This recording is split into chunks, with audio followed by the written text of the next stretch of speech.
Parliament ఎన్నికలపై తెలంగాణ రాజకీయ పార్టీలు ఫోకస్ పెట్టాయి. అభ్యర్థుల ఎంపికపై కసరత్తు చేస్తున్నాయి. కాంగ్రెస్ టికెట్ల కోసం డిమాండ్ పెరిగింది. ముఖ్యంగా ఎస్సీ రిజర్వ్డ్ స్థానాలకు అభ్యర్థుల ఎంపిక పార్టీ అధినాయకత్వానికి కత్తి మీద సాములా మారింది.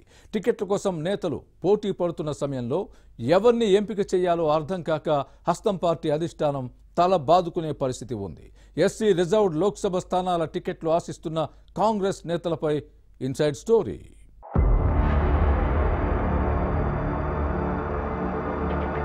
తెలంగాణలో పార్లమెంటు ఎన్నికల వేడి రాజుకుంటోంది. బీఆర్ఎస్, బీజేపీ కొన్ని స్థానాలకు తమ అభ్యర్థులను ప్రకటించాయి. మరోవైపు కాంగ్రెస్ కూడా ఆ దిశగా కసరత్తు చేస్తోంది. టికెట్ కోసం దరఖాస్తు చేసుకున్న ఆశావహులు తమ ప్రయత్నాలను ముమ్మరం చేశారు. అధికార పార్టీలో టికెట్ల కోసం పోటీ పెరిగింది. ముఖ్యంగా ఎస్సీ రిజర్వ్డ్ స్థానాలకు ఎక్కువ డిమాండ్ ఉంది.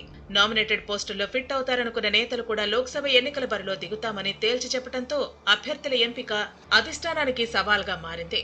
ఇక సామాజిక సమీకరణాలు, గెలుపు గుర్రాలను పరిగణలోకి తీసుకుందాం స్క్రీనింగ్ కమిటీ ప్రయత్నిస్తుంటే అది సెట్ కావటం లేదని సమాచారం. ఒక స్థానంలో ఒకరికి సీట్ ఇస్తే అది మరో స్థానంలో వేరొకరిపై ప్రభావం చూపుతుందని హస్తం పార్టీ నేతల్లో చర్చ సాగుతోంది.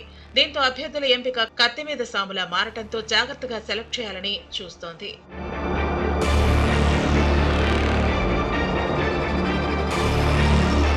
తెలంగాణలో 3 లోక్సభ స్థానాలు ఎస్సీలకు రిజర్వ్ అయ్యాయి. అవి నాగర్ కర్నూల్, వరంగల్, పెద్దపల్లి పార్లమెంటు సీట్లు. చెన్నూరు ఎమ్మెల్యే గడ్డం వివేక్ కుమారుడు వంశీకి పెద్దపల్లి టికెట్ ఇవ్వాలని పార్టీ నాయకత్వం భావిస్తోంది.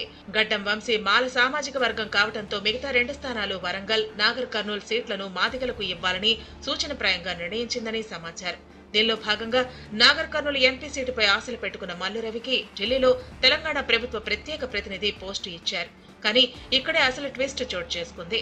నాగర్ కర్నూలు లోక్సభ స్థానం నుంచి బరిలో దిగుతానని ఈ నేత తెగేసి చెబుతున్నారు. తన పదవికి రాజీనామా చేసి సీఎం రేవంత్ రెడ్డికి అందజేశానని ప్రకటించారు. తన టికెట్ కు ఈ పదవి అడ్డుగా ఉంటే రాజీనామా ఆమోదించి నాగర్ కర్నూలు సీటు ఇవ్వాలని డిమాండ్ చేస్తున్నారు.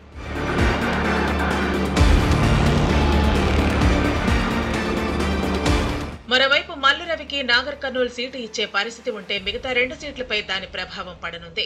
ఒక టికెట్ మాల సామాజిక వర్గానికి ఇస్తే మిగతా 2 సీట్లను మాదిగలకు ఇవ్వాల్సి ఉంటుంది. పెద్దపల్లి నుంచి గడ్డం వంశీని బరిలో దింపాలని భావించిన మల్లు రవికి నాగర్ కర్నూలు సీటు కేటాయిస్తే ఇది కుదరకపోవచ్చు. పెద్దపల్లి పార్లమెంటు సీటును అప్పుడు మాదిగలకు ఇవ్వాల్సి ఉంటుంది. మల్లు రవికి నాగర్ కర్నూలు టికెట్ ఇస్తే పెద్దపల్లి స్థానాన్ని మాదిగలకు కేటాయించాల్సి ఉంటుంది. 2019 ఎన్నికల్లో ఈ స్థానం నుంచి ఎన్నికైన సిట్టింగ్ ఎంపీ వెంకటేష్ నేత బీఆర్ఎస్ కు రాజీనామా చేసి కాంగ్రెస్ కండువా కప్పుకున్నారు. అలాగే మాజీ ఎమ్మెల్యే నల్లాల ఓదేలు కూడా హస్తం పార్టీలోనే ఉన్నారు. వీరే కాకుండా మాదిగ సామాజిక వర్గ నేతలు పెర్క శ్యామ్, రామిళ్ల రాధిక టికెట్ కోసం పోటీ పడుతున్నారు. దీంతో మాదిగ నేతల నుంచి పోటీ ఉండటంతో ఎవరికి టికెట్ ఇవ్వాలో తెలియక పార్టీ అధిష్టానం అయోమయంలో పడిందట.